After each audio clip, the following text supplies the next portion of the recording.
佛堂这种庄严怎么可以？梁师不答应他，他说梁师有天命，护法神拦着不让他进去。哦，所以在中梁师不慈悲。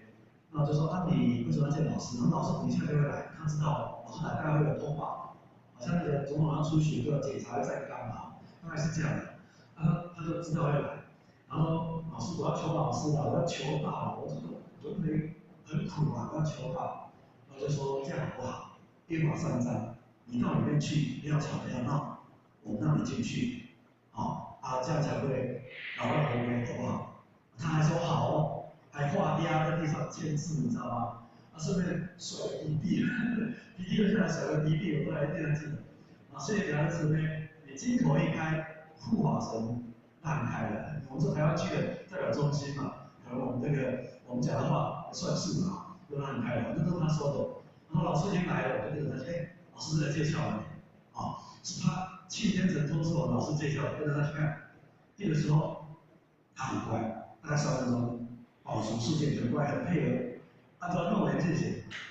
第4分钟就动给他了，刚好老师到达，说：“同学们，你们说天使急不急？”他在那嘛傻傻的，急。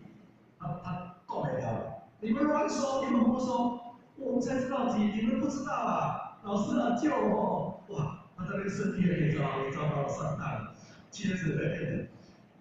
然后就跑到前面去，扑通磕下来，老师啊，你要救我，给我求道！哇，上当了，他的想尽办法，连这个也骗。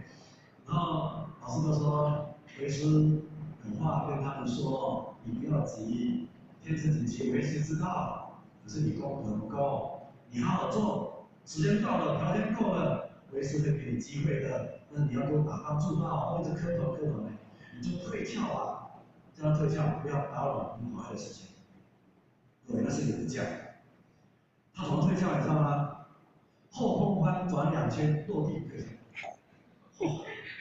我们见过那么神的武术，你知道吗？后空翻，我说这个人知道运动吗？哪里他没有在运动的？那是这跳后空翻可以当背哦，这个是武将，那渴望求道，那我们呢？